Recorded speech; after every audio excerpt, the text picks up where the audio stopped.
Hey YouTube family, Danielle Pettiford here with the Suitable Help Her podcast, and you are in for it with this next episode. We all know that it is Breast Cancer Awareness Month, and so we really do need to be checking in with ourselves, getting our screening, and knowing what's going on. But in this episode, we're going to talk to Deb Di Blasi, the woman who outbid cancer. You are going to want to hear all about this. So make sure that you get your notebook and your pen and you tune in. And do me one favor. If anything that you hear helps you or can help somebody that you know, make sure that you share this message and it gets into their inbox. All right. Enjoy the episode. My guest today is Deb Di Blasi. In 2020, Deb faced what seemed like an insurmountable challenge: a terminal breast cancer diagnosis and the stark realization that her desired treatments were out of her financial reach. But Deb wasn't one to give up. She stumbled upon a Facebook ad that sparked hope, leading her to a life-changing discovery, a way to use her expired life insurance policy to find her journey towards survival. Deb learned about life settlements, a unique concept where her life insurance policy could be auctioned off for its true value rather than letting it expire. With guidance, she placed her policy on the auction block, watched as the bids came in, and eventually received a payout that brought her more than just financial relief. It brought her freedom. This money allowed Deb to focus entirely on her healing, turning her fear and uncertainty into determination and peace of mind. Today, 2 years beyond her expiration date, Deb thrives. She now is a passionate advocate for life settlements, dedicated to helping others discover the lifeline that gave her a second chance. She shares her story and guides others, ensuring they have the chance to turn their policies into the valuable assets that they actually are. Deb believes that even when life seems like a closed door, there's always a window waiting to be opened. She's living proof of that, empowered, healthy, and eager to help others find the same peace she fought for. She and her husband, Jim, are the co-founders of Ackworth Wellness Center, where they offer many alternative options for healthcare. Without further ado, the survivor and advocate that outbid cancer, Deb Di Blasi. That was a doozy of an intro, right? Thank you, honey. Welcome. So first thing I want to do is I want to give the folks a little bit of a background on us. It's interesting how we met, because we met building businesses together, right? And there was a connection there because I heard her speak on stage about something called the O shot. And at the time in my life, I was really in a weird place. Like, I think the hormones were doing something, and I just had no libido. I had littler kids, right? 4 of them. I'm running from pillar to post. And you started talking about that, and I was just like, what is that? And I pulled you to the side, and I don't know, maybe 10 days later, I was getting that O shot. Yeah. So you and your husband work at a wellness clinic in Ackworth, Georgia, and have always been into the holistic vibe and mindset of things, right? Absolutely. You've always eaten well, all those things. So it must have been crazy to get a diagnosis of cancer. It threw me for a loop because I did everything to prevent it. My lifestyle, my eating organic, keeping myself healthy, being strong, taking toxins out of my home, doing everything I possibly could, and yet, oh my God, I got this diagnosis.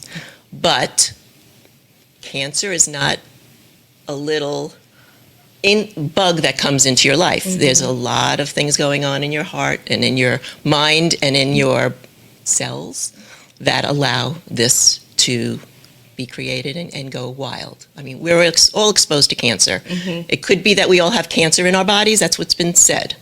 But what turns that cancer on to become the disease is a whole different story. And that's what we can control to a great degree. And I think it's interesting that you said control, because it's what we have to do. We literally do have to control it, because if you don't have the gene, you're still at risk for cancer. You had said there was a statistic on this, right? 1 out of 3 women will get a cancer diagnosis. Wow. In their life. So that's a lot of people. And those people don't necessarily have the gene. It's environment, it's mindset, it's what else? Food, it's stress. Terrible. Yeah. So talk about, I mean, when I met you, this was the diagnosis right around when I met you. Is that when you got the diagnosis? I was diagnosed about 6 months later. Okay. Wow. And at that time, can you pinpoint anything? Was there anything that you could say, okay, yeah, this was a rough time in my life? Yes, absolutely. I let my guard down, and I had all those negative mental thoughts that are very self-destructive, and I know that that's what turned this on. Because my audience is loaded with women and wives and mothers and business owners and all those things, right? So they are the quintessential every person woman, right? Running from pillar to post. They probably think I'm pretty healthy, like, yeah, I don't have to worry about that. And, yeah, I'm stressed all the time. Literally, I'm stressed all the time. Talk to them about stress and the impact of stress on our bodies. I wish I had a piece of paper and a pencil to draw this. There's an idea of... There you go. Oh, good. Thank you. Our bodies have all kinds of bugs, all kinds of parasites, all kinds of health issues, deficiencies, and it's what we survive or we don't. We eat well, we try not to do the wrong things, we try to be good people, but it's like all these diseases are kind of living under the surface. And we don't see this because we're living like up here. But what, to me, stress does is it opens this up and allows the stuff that's been hiding and not expressing itself to now express itself. And it can express itself in a really big way, and it did with me. Yeah, wow. And I think about, it's Breast Cancer Awareness Month, and so we hear a lot of people saying, go get the screening, go get the mammogram, go do the this and the that. And I personally have always I've always taken a holistic approach to this. And when I get together, even with girlfriends, and we all come from different backgrounds, there are some doctors in the room, and there's some other hippie-like thinking people like me that want to just go get an herb and drink some herbs or whatever. And it's interesting, the heat that happens in the room. Like, people get into heated discussions about this. Like, you need to go and get the mammogram, you need to go. And I mean, half the room is split. Some people are like, I did that once, and it literally, I feel like the mammogram gave me cancer, smashed my boobs so bad. So there are other options. I'm not the type of person to say, you should not go get a mammogram, don't do that. That's a person's choice, right? If that's what they want to do. But I do want to highlight that there are tons and tons of alternatives and other options that people can look into. And I think that's what you did when you said, you know what, I got this diagnosis and I need to find some money to do this my way. What did you discover? At the time, I was running my husband's division for the regenerative medicine. I had to take time off because I couldn't wrap my wits around what am I going to be doing with my body. I knew what I didn't want to have done. How was I going to do that? So I went frantic onto the internet and said, okay, is there any grant money for women who are running businesses who have a diagnosis like this? There's so much money in breast cancer. And I found not even a wooden nickel. But that's the time when I saw this ad, and I answered it. And as a senior citizen, we're told we're going to be taken total advantage of. Don't do this. This is a scam. This is not a... So I totally said, okay, I don't know if this is a scam or not. That didn't even come across my mind. There's hope here. I answered an ad from a gentleman, did not look up his last name. His first name was Alex. Didn't look up the last name, did not look up the name of his company, did not do any kind of my homework, research, anything. He was so wonderful on the phone, and I had hope now because I didn't know how I was going to do this. And I had a short window of opportunity. I was given 18 to 24 months as my prognosis. I said, I'm not going to try something slow. I need to do something major. So I sent him my medical records. I sent him everything that he needed. Didn't know his last name, literally. When I told my husband and my kids what I did. They're like, what the heck? Yes, and it was but a total leap of faith. And it was such a godsend to me because that policy that we've been paying for 9.5 years was going to be worth zero. And he was able to, through his business, put this on the auction block, found somebody who wanted to buy that as an investment, counting on the idea that I'm going to be dying soon, and they'd get their money.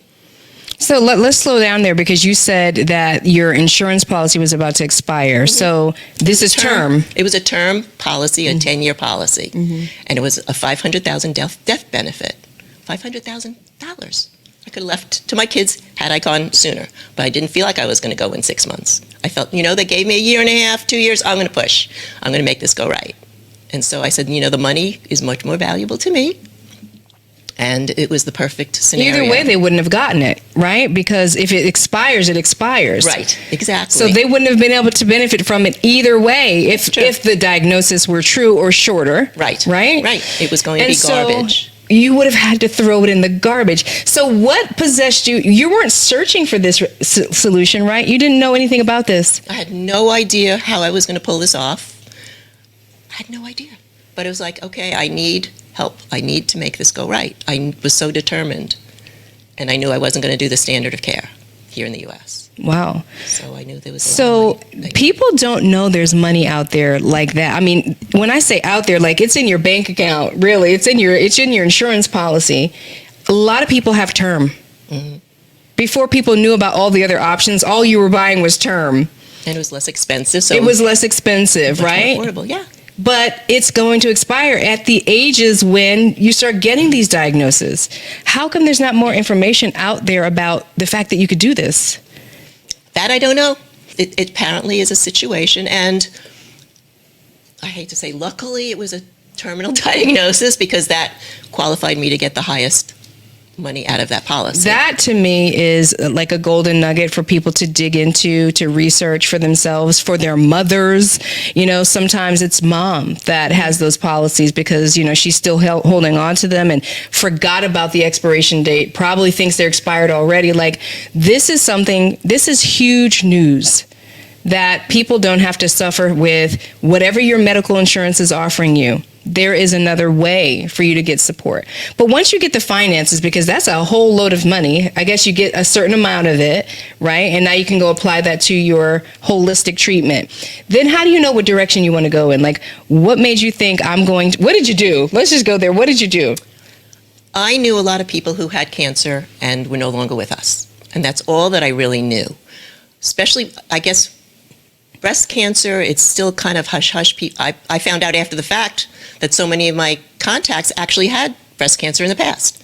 Didn't know that. So I didn't know anyone on the planet at the time who had a terminal diagnosis of any type of cancer who was still here. Except for one person, and I reached out to him, and I knew that that's what I wanted to do, is go natural, because I'm not a doctor, so I can say all kinds of things and not be responsible. But as I'm learning and learning more, when I did some more research in the standard of care, radiation, we fight against radiation, right? Why would we radiate a breast that might have cancer in it? Just to see. I know that mammograms have a lot of radiation and squishing the breast. I didn't know that mammograms had a lot of radiation. I never knew that. Well, are the people staying in the room with you, or are they kind of running out of the room? And yes, but like the amount of a tooth, right? But they say that it's not nothing. It's like the amount of if you got a tooth X-ray. You know what? Maybe that would be acceptable, but there's radiation around us all the time. Mm-hmm. So this is a cumulative effect. There's radiation going on in the room. Mm-hmm. There's radiation when you're going outside. There's radiation everywhere. So adding more radiation to a pinpointed area made no sense to me. So there are things like thermography can check out a breast, see if it's got any kind of a heat signature. That could be the sign of inflammation, and to go forward.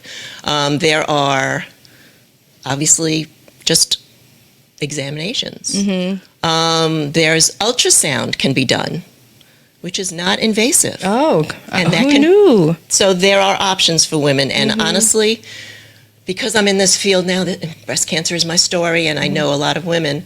I know in my heart, women who are just getting their annual mammogram, who had something shows up on the breast, could be a little tiny cancer that's starting, and are put in full-blown chemo, radiation, take the breasts off, go from there with the slightest amount of a diagnosis. When I know in my heart, and there are a lot of doctors around the planet and practitioners, that by doing the healthier, right things, there are things on our planet that can make the cancer heal and allow the body to fight it properly.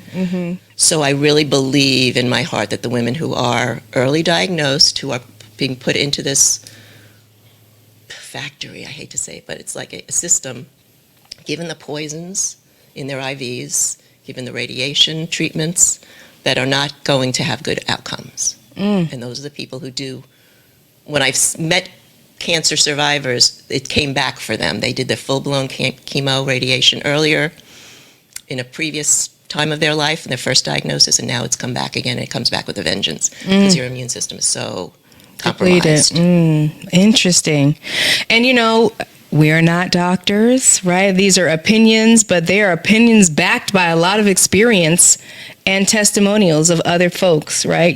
Where'd you go? You went away to a place in Mexico. Talk about how you started your alternative treatment. Because I had a late-stage cancer, and I was told 18 months to 2 years, I didn't want to just try some remedies here and there. I know that there are a lot of things that have great results. Statistically, they're showing great results, but for me, I didn't have the luxury of, let's try this herb for 3 months and see if you get a result. Right. Then if it doesn't, well, let's try the next thing, and let's try the next thing. To me, I didn't have that luxury. I wanted to throw everything possible at it that had safe, effective, whether it's even the least bit effective. I would take it as long as it was safe. Yeah. So there were things like dog dewormer was one of the things that a lot of people holistically do because it can address some of the parasites, and parasites are connected to breast cancer. It can be things like bacterial infections, viruses, all types of pathogens. So are they literally treating a bunch of different symptoms? Is that what they're doing, kind of trying to attack the cancer by moving in and getting the body healthy? Is that the focus? It's multiple angles because, yes, we need to get the body healthy. We need to get pathogens out. We need to detox.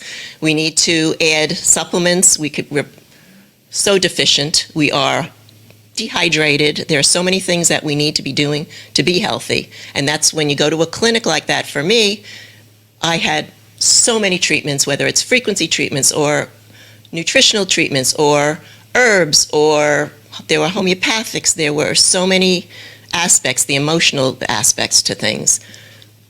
To me, it's like you need, if your stool can be wobbly, you don't want to just have one little leg. You want as many legs as possible. And that's what I wanted. I wanted to throw everything possible. If it didn't have a side effect, that was huge for me.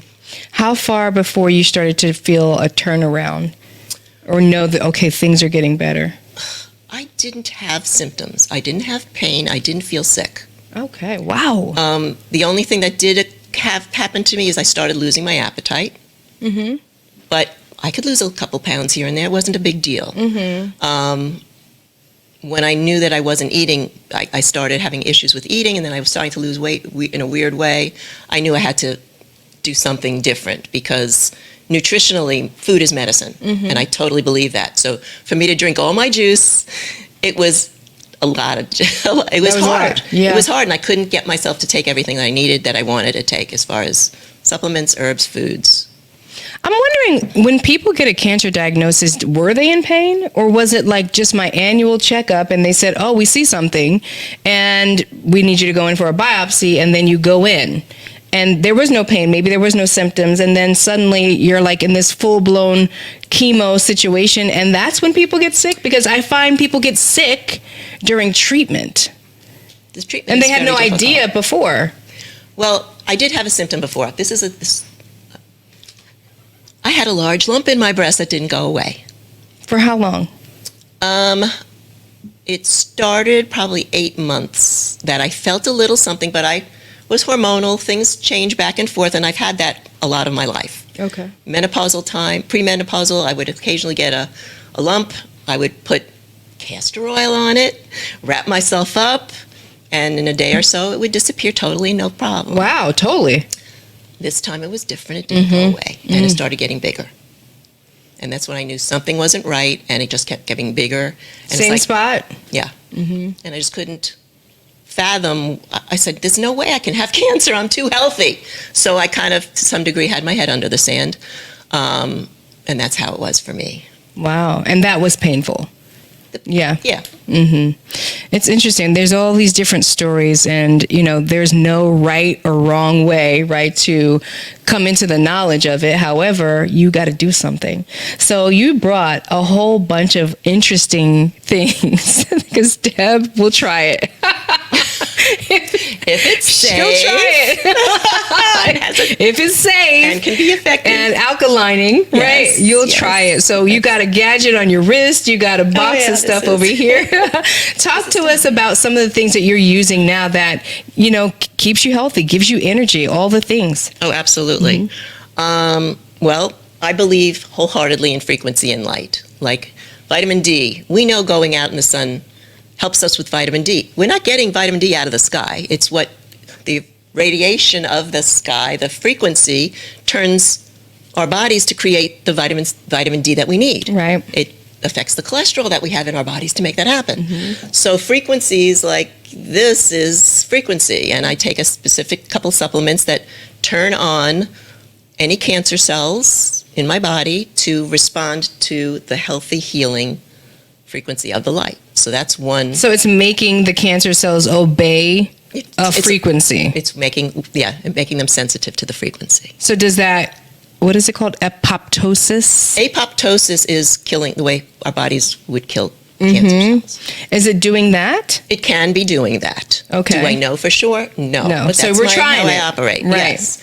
Enzymes are huge for the body. We know eating raw is really good for a lot of people. It's a big trend. People changing their lives health totally with eating raw.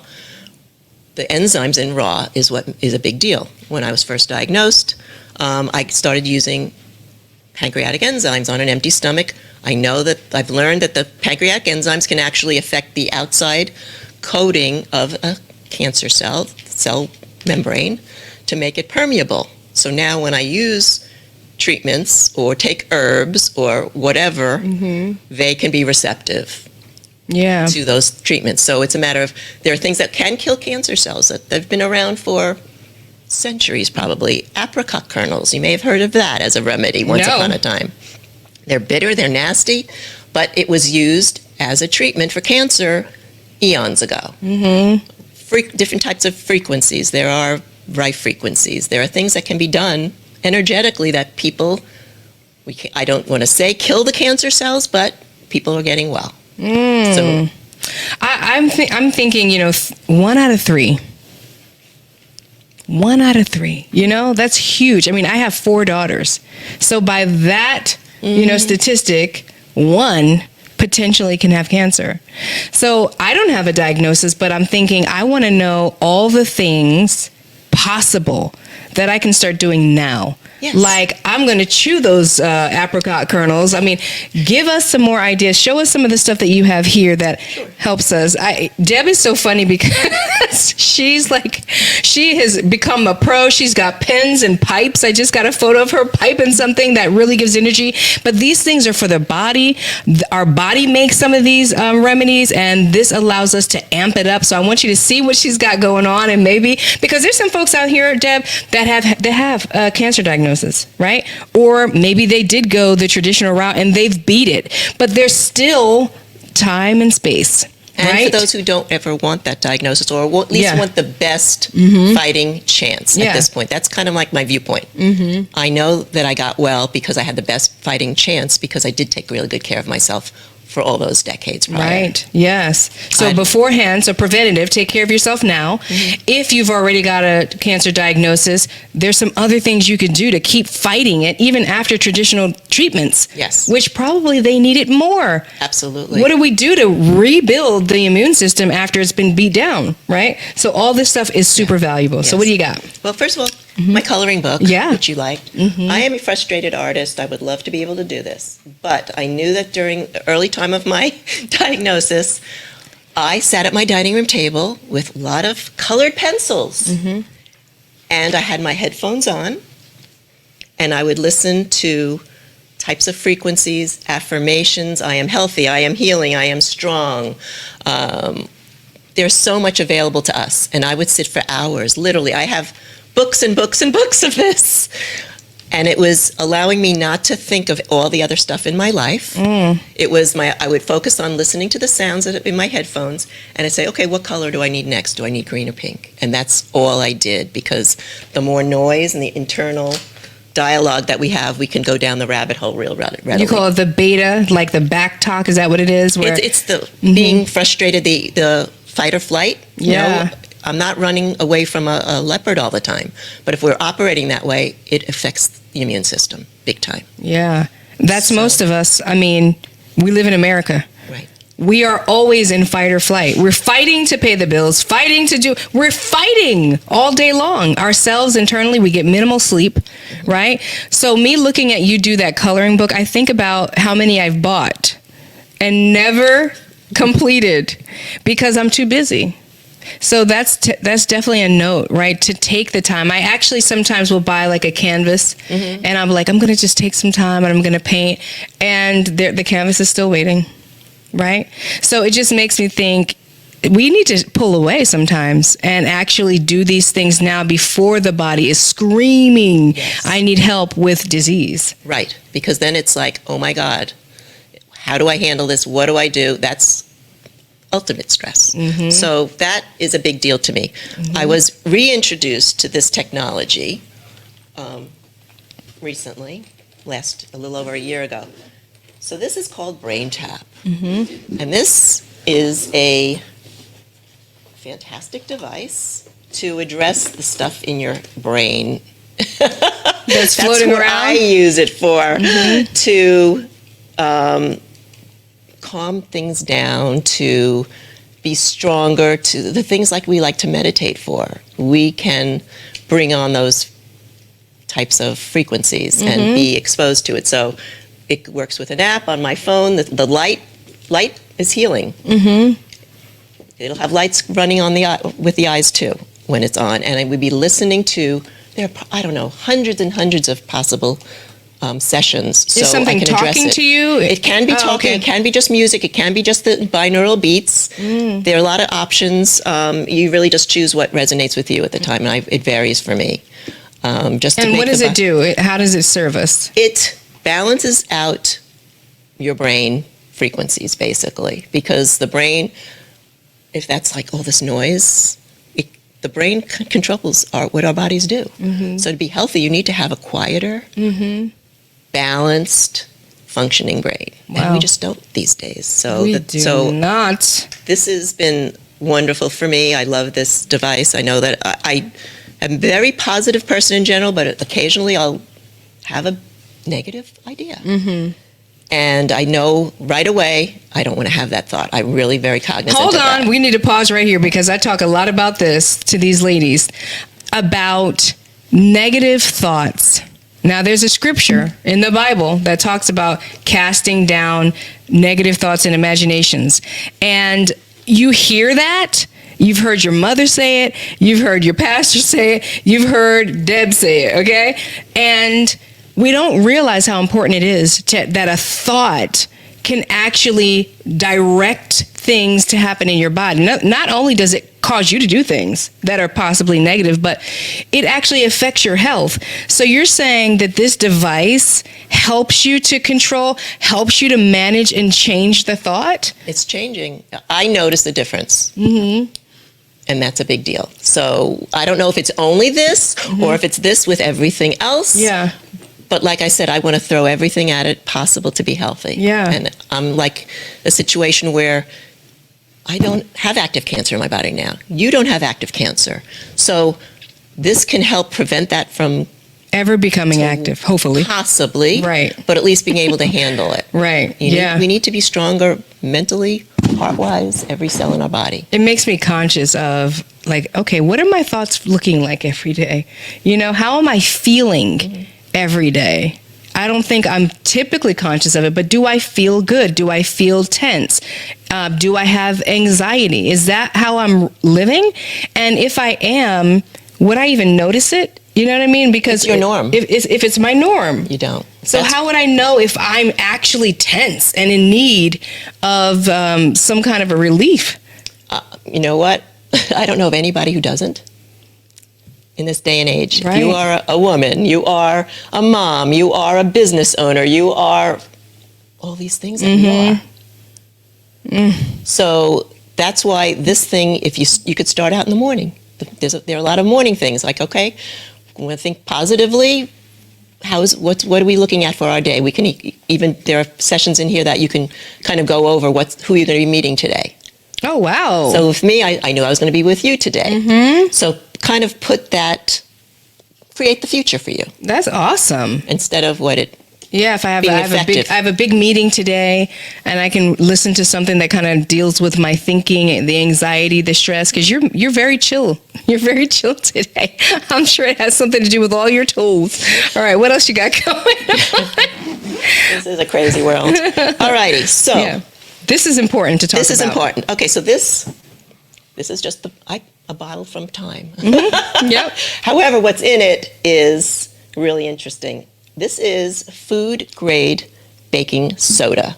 So not the kind that comes in the orange bag. Not the kind we're all making chocolate chip cookies with, that one? Correct. Food grade. You can buy this for sure. I get it on Amazon. I get a big bucket of it because I use it in my bath. I use it a lot. However, this is my deodorant. Aluminum is terrible for our bodies with all the deodorants and chemicals that are in all these personal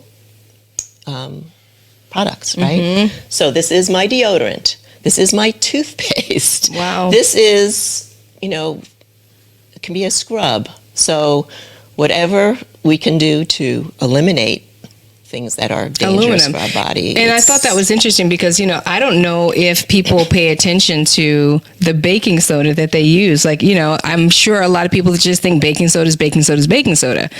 But it's not all created equally if you're baking and actually putting aluminum in your food. We already know about deodorant. Most people know and don't pay any attention to it. But interesting, it's right near the lymph nodes where the breast is. Right? Loaded with aluminum. But anywho, right? To know that you could actually choose aluminum-free baking soda. And aluminum-free deodorant. Baking powder, too. Or baking powder. Because that's what's in baking powder is baking soda is one of the main ingredients. Wow. So if you're using the kind, you make sure you use aluminum-free. Very good. At all possible. Sugar.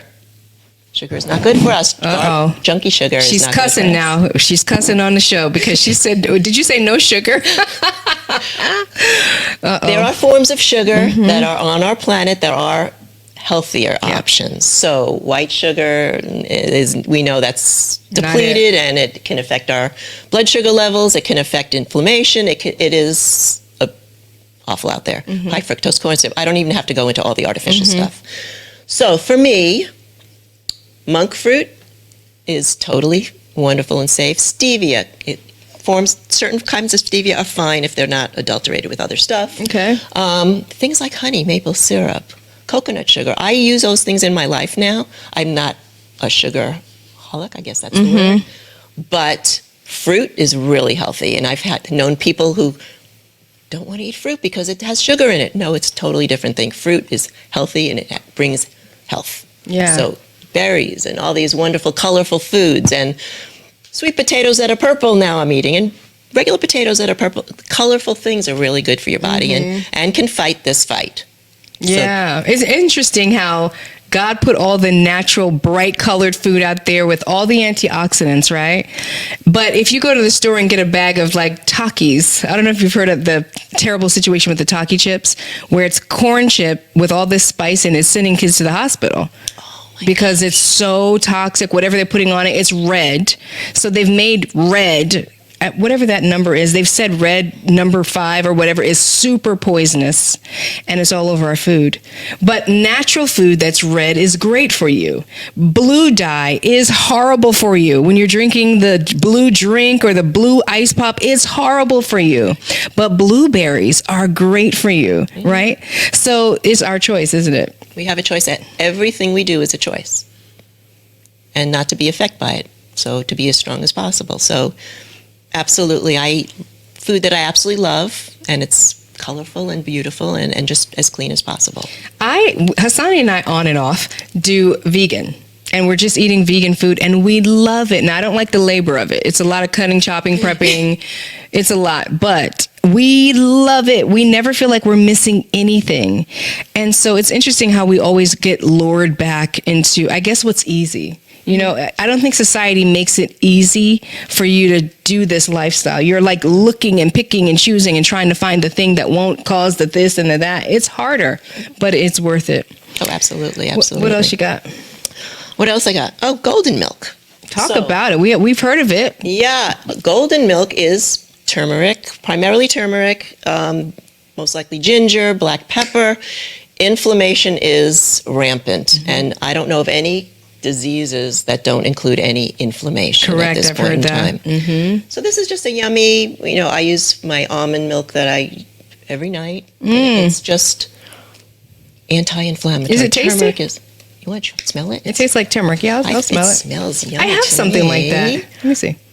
And just it smells really good. So that's a good smelling one. So mine smells a little like dirt. Oh, I don't know what brand it is. Well, it maybe has more turmeric. I don't know. It doesn't have the other stuff. But whatever we could do to reduce inflammation, and inflammation is rampant. So when I was in Mexico, I was definitely educated more. Things like inflammation of the teeth, dental things. I mean, we know. Dental issues can cause heart issues, but that's the inflammation that can cause the heart issue. Dental issues can cause cancer. Dental issues can cause whatever inflammatory things our bodies can get into. So make sure you're taking good care of your teeth. You were asking when I was in Mexico, I was having IVs of turmeric. Turmeric has... Whoa, IV? Yes.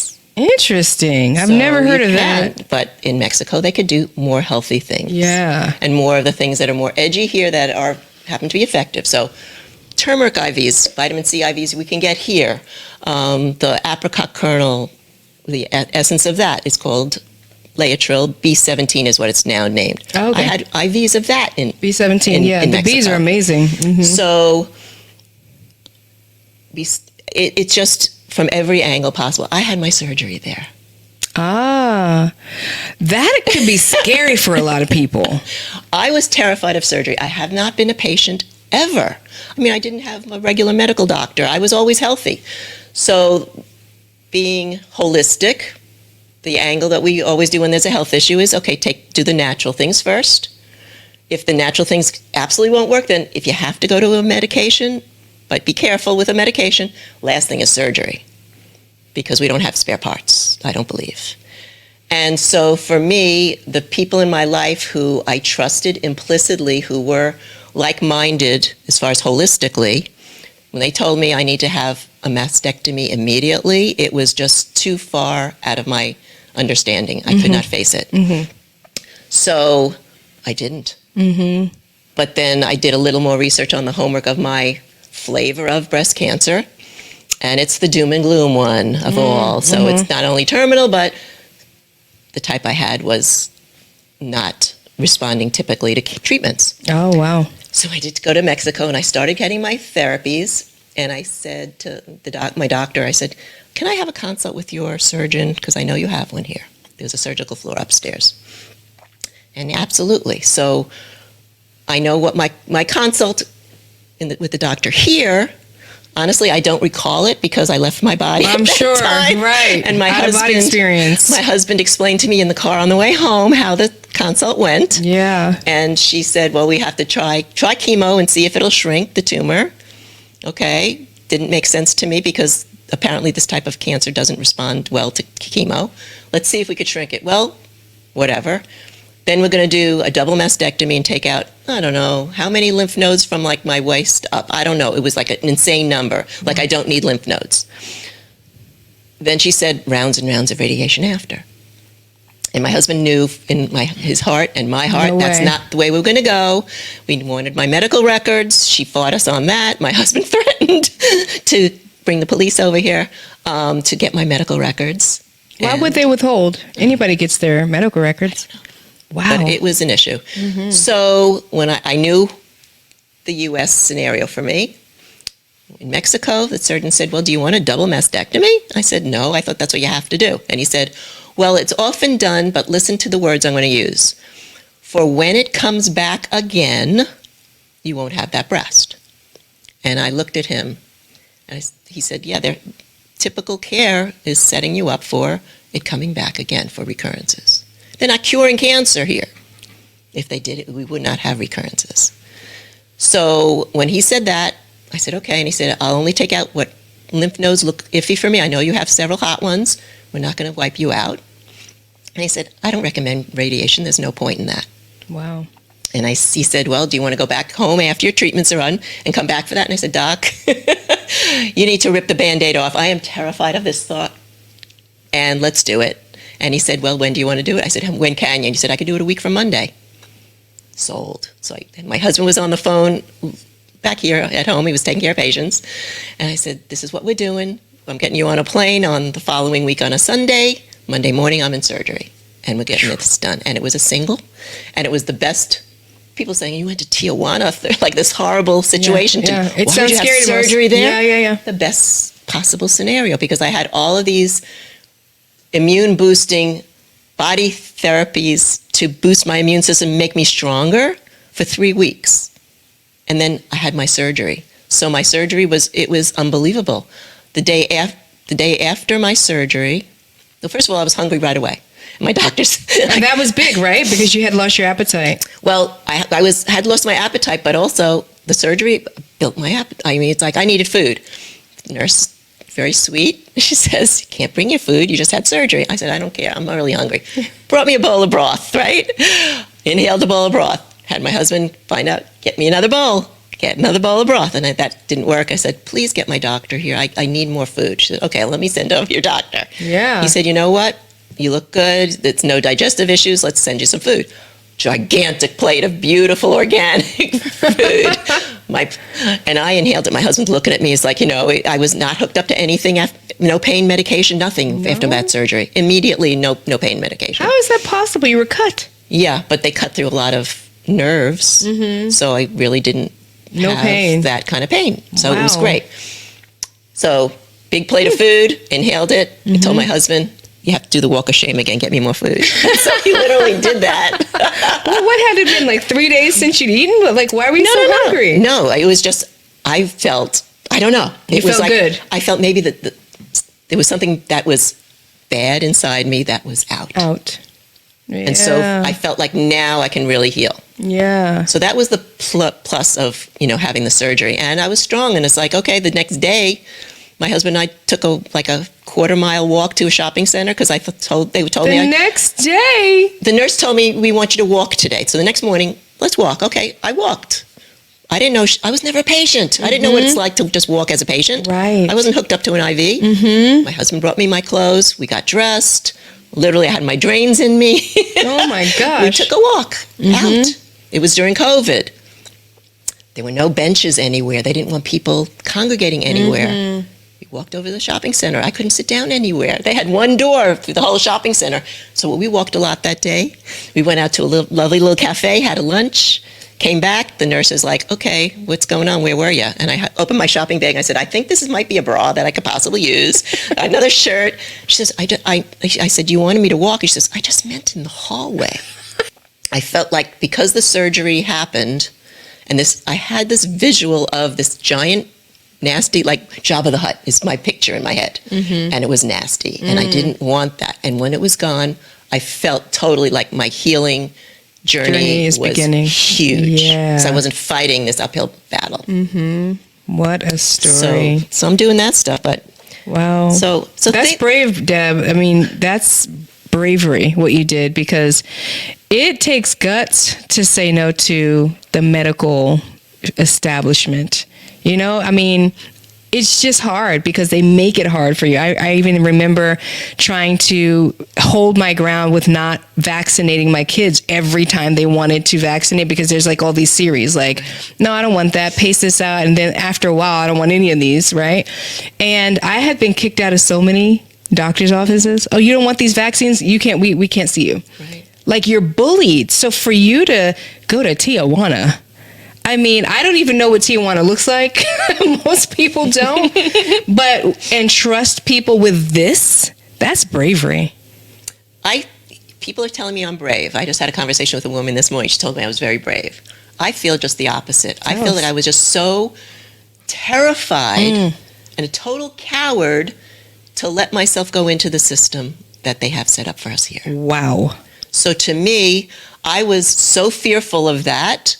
Fear will make you go the opposite direction. Yes. And I knew the opposite direction. Learned more and more people who were healing naturally. And so that was my guide. And it's like, I did not want to have it come back. I didn't want to die now. I had more things to do in my life. And so it seems to be working, because I'm not sitting in a jar on my husband's mantle right now. She's not sitting in a jar like an urn. It would be pretty. I'm sure it would, but not as pretty as you. Sitting so right sweet. here. You're so sweet. So that would have been the other situation. So Yeah. Here's my book. Did I put them down? Books here. Okay. Thank you. Okay. This one first. Okay. So there is a brilliant doctor, Dr. William Lee. He's all over the internet now. This is Eat to beat disease. Amazing scientist, amazing medical doctor. He actually tested food against diseases instead of drugs against diseases. He has that ability. Interesting. That's his research in science. And literally, I mean, this is a fantastic book, but a lot of the things in this book are things that I've been taught to do to treat for cancer. Mm-hmm. He wrote this book because if you don't want it, or if you want to be as healthy as possible, these are the things you do. Okay. So Get in the book. It's a beautiful book. He's a brilliant guy. I mean, this doctor is just, and it's very making me very hopeful. Mm-hmm. More and more people need to be doing this stuff, because it is definitely food is medicine. Mm-hmm. Here's the other thing. The Beat Cancer Cookbook. Oh my gosh. Oh, look at that salad. This is, in the beginning, this is a young man. I think he was in his 20s or 30s at the time. I wish I remembered these details. Was diagnosed with late stage colon cancer. Mm-hmm. And he didn't want to get well the traditional way. Yep. And he did it this way. Yeah. And so now he has a huge following, cookbook. He interviews some amazing doctors from all over the planet. Yeah. And this, I don't want to say there are published studies. There may be, but I don't go into that area. There's a lot of anecdotal stories of people getting well from late-stage cancer, different levels of cancer, using cannabis. Mm-hmm. Let's go. It's magical stuff. For me, I was introduced to it not to treat my condition. And here's a big deal. I never, maybe once or twice, I can't say never, said I have cancer. I would say I was diagnosed with. I've always heard you be very specific about that. Look at the shirt. Don't own it. What's the shirt say? Beat cancer. It was saying beating. Yes. Now it says beat because you marked it out. Yep. Yes. So I noticed that actually from the very beginning. When you first told me, I noticed that you were very specific as to what you were saying. You never claimed it. Mm-hmm. So that was a huge deal. Yeah. I was introduced to it because I hadn't slept in decades. If you go into my bathroom sink and see valerian, melatonin of all different dosages, chamomile, chamomilla, there are so many herbs that can help people sleep. None of it worked for me. Wow. Every night I would go over to my sink and say, okay, I'm going to make a combination of, should I take this and this and this? Or no, I'll try this and this. And it was like I didn't sleep. Lack of sleep allows your body to get diseased. And I've known that. I've been trying, but I didn't realize how bad you can get. How sick can you get if you don't sleep? Very sick. Yeah. So when I was introduced to cannabis, it was to help me sleep. And it was the only thing, taking the tiniest bit of it can knock me for a loop, put me to sleep, and I was sleeping for the first time in decades. Wow. Let me say something here, because I know there are strong medications that you can take that knock you out. You could be knocked out for like a whole day, right? And wake up groggy, headache, not yourself, have to spend a whole nother day getting back to yourself because the medication is so strong. But this is medication that is brain altering, causes other side effects, toxins are in it, whatever it's made of. Yeah. And then there's cannabis, a plant that God created that has the same, the ability to make you fall asleep. You might have a little bit of groggy fogginess the next day, but no negative side effects.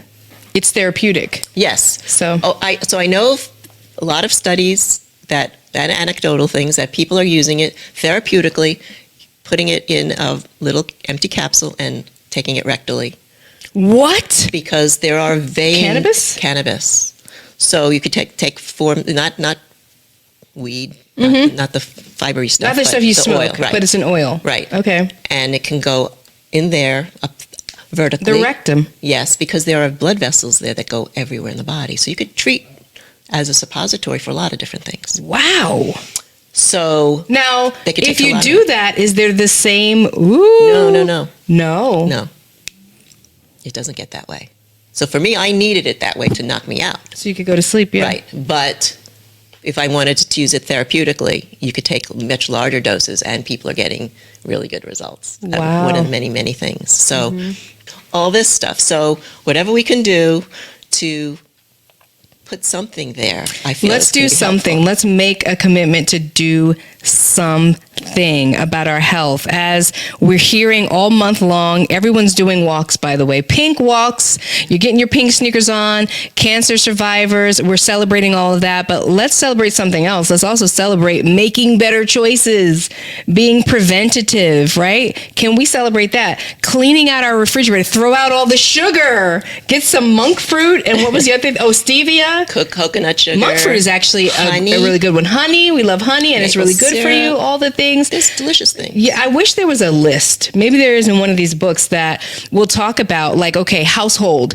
Open your windows, get rid of all these chemicals. These are the to-dos. Check. Food, get rid of sugar, chips, crap. Check, right? So that we have a compass, because it does feel overwhelming. It's like there's a lot of things. Get your checkups. Go get your scans. Like, oh, and then there's work, kids. All the other things. So Putting yourself forward is a big deal. Yeah. Women don't do that. They wait until they have a diagnosis to say, "Wow, I really need to step up." No. You need to put the time in now and put it on your calendar, because if you don't commit to it, it ain't happening. It ain't happening. You don't have extra time. Nobody's got extra time. No. But it's a matter of putting it in, whether it's taking detox bath. But tonight Oh my I'm going to do an gosh. Epsom salts, Whoa. baking soda detox bath. When's Ginger. the last time? Let me just tell you something. I'm about to change my whole life.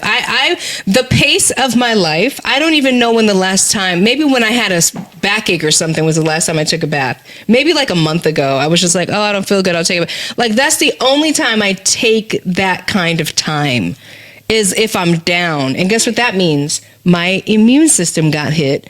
I don't feel good. And so now I got to go take care of it. It's exactly what you're saying. We wait till we're sick. Wait till we're down to do something for ourselves. We got to be better. We can do I that. want to leave the ladies on a high note, and I want them to know how they can get in touch with you, because you've got all these resources and tools and information. She is such a wealth of information, if you have not noticed. Like, literally, we are scratching the surface of all that she's into and is trying and getting great results. And so we want to make that space, but leave something positive with them. I mean, you are a testimony of positivity all in yourself. You're here. I mean, you're beating this thing. Period. You beat this thing. Let's do that. You beat this thing. But leave the ladies with something positive to hang on to. Figure out what resonates with you. If you're an artist, if that brings you bliss. If you are a singer, brings you bliss. Do things to entertain yourself for the filling your heart point to stay well. Obviously, taking toxins out of your life. Eating healthfully. That includes people. That's where it on my started. list. Yeah. Yes. When I was 50 years old, I had the realization I need to get poison people out of my life. I waited till I was 50 to have that realization. That's one of the things that happened. It took me till 60 to start collecting really wonderful people to my life, and I didn't know how to do that. So it was on my journey of self-discovery to create my future. But women have to be more savvy sooner. Don't wait until you're an old lady to start bringing wonderful people into your life and taking good care of yourself. Man, that is Miss Deb Di Blasi. I think that even if men are listening to this show, there was a lot of food for thought, but we focus on wives and all that we handle and battle all day long. We do all the things, and Deb just dropped some bombs on us. A lot of food for thought and a lot of decisions that we have to make, I think that for me, I'm going to go and do a checklist. I'm just going to create my own to-do for taking care of Danielle. Because you know what? We take care of everybody else. The kids get taken care of, the hubby. I got to take care of Danielle, because if I'm not here, who's going to do all the other stuff, right?